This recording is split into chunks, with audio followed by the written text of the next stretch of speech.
Sooner or later, this will be you.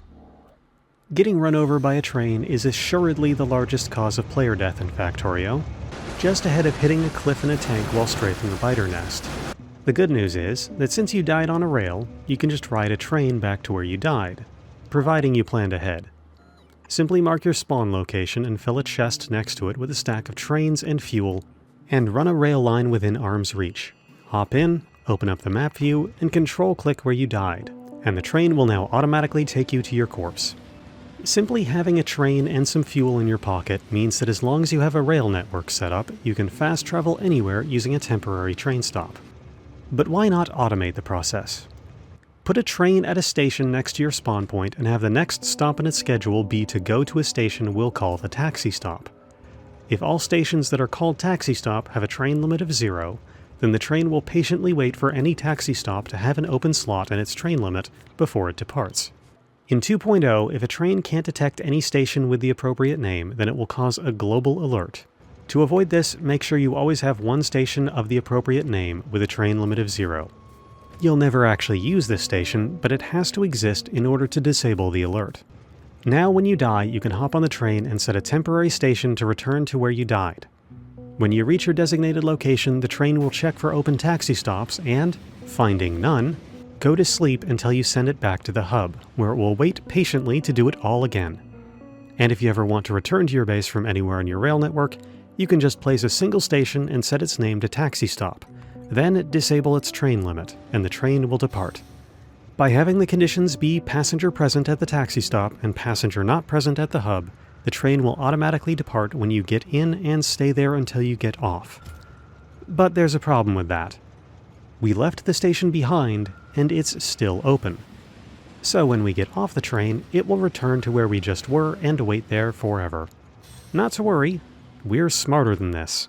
You can use a push button, or a constant combinator, to briefly set the train limit of a station to 1, causing the train to depart for the taxi stop.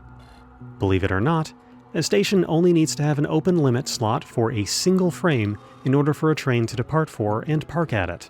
So a push button is ideal for this purpose because the train sets out to pick you up and won't seek out that station again once you return because it's already turned itself off. If you're using a constant combinator, just toggle it twice so it's turned off when you leave. You can trigger push buttons and constant combinators from the map view by using the toggle entity key, by the way. The hotkey is unbound by default, but I use F since that button is only elsewhere used for picking up things off the ground, and the two bindings don't conflict. You don't need to be within range of a push button or constant combinator to utilize them, and that means that if you're riding the train out, you can go to the map view and toggle a station you'd like the train to take you to. Similar in function to setting a temporary stop, but now you don't have to fiddle with the scheduling. Put down one of these stations in every outpost or city block, whatever your system, and you now have automated fast travel points.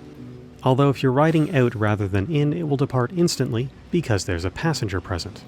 So, just set the train's departure condition to be the same signal you use to set the train limit. Now the push button not only signals a train to arrive, but also to depart. Pretty nifty, huh? Take a look at this. By using gates, we can detect when a player is in close proximity. Set the gate to output the train limit signal, and we can hail a train just by approaching the station.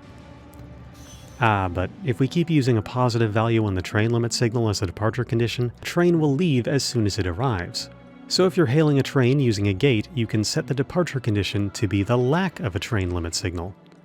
Once you board the train, the gates close, the signal disappears, and it sets off. This also means that if a train arrives at the station and you've already left to go do something else, it won't be stuck there forever, which is why we use the train limit signal instead of passenger present.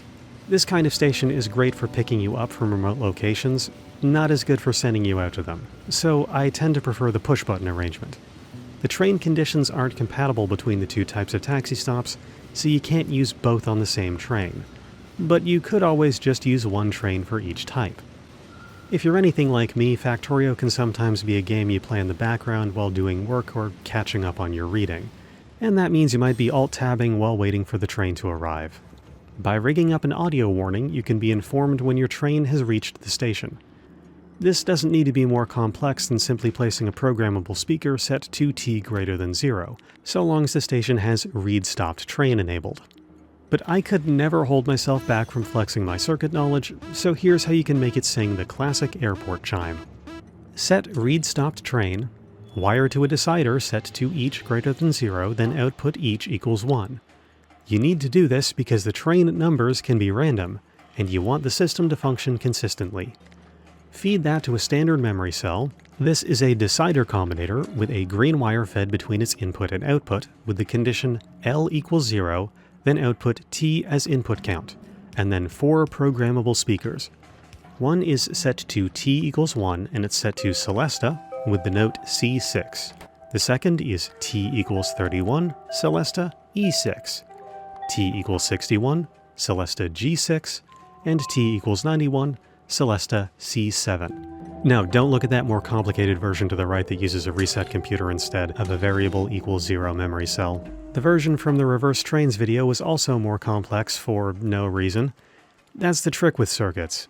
You can make a massive array of combinators to do something, but it always feels like you could do it in less if you were a bit smarter. Never gets old.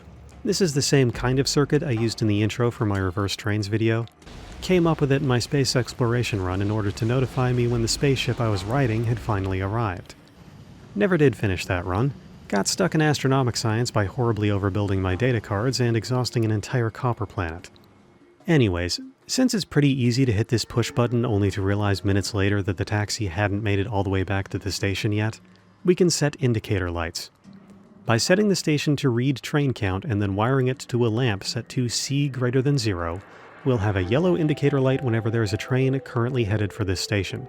And just for fun, another lamp set to T greater than 0 to turn green when the train has arrived. If for some reason you'd like a recurring audio reminder that your train has arrived, you can add a condition in the memory cell for T less than a constant, with the constant set being the amount of time you want it to wait before notifying you again.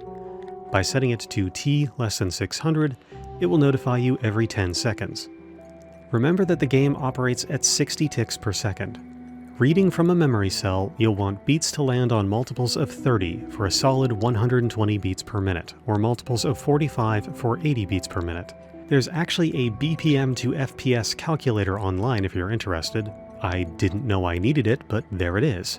If you want the beat to start instantly upon a condition like a train arriving, rather than resting the first beat, then you add 1 to all values, starting on frame 1, and then 31, 61, 91, etc., because 0 isn't a valid input.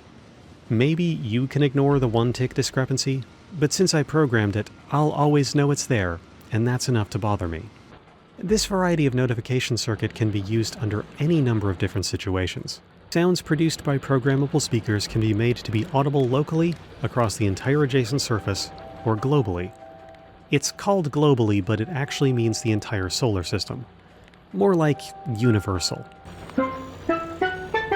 Programmable speakers can also produce custom alerts with specific icons, although with a musical circuit like this, the speakers are technically only active for a single frame, and that means the alert will not persist unless it's a resetting alert.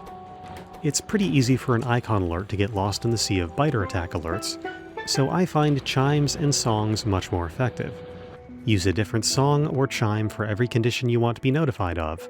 The amount of real estate taken by a musical circuit isn't negligible though, and you may struggle to find the space for one of these on a space platform. Oh. Right.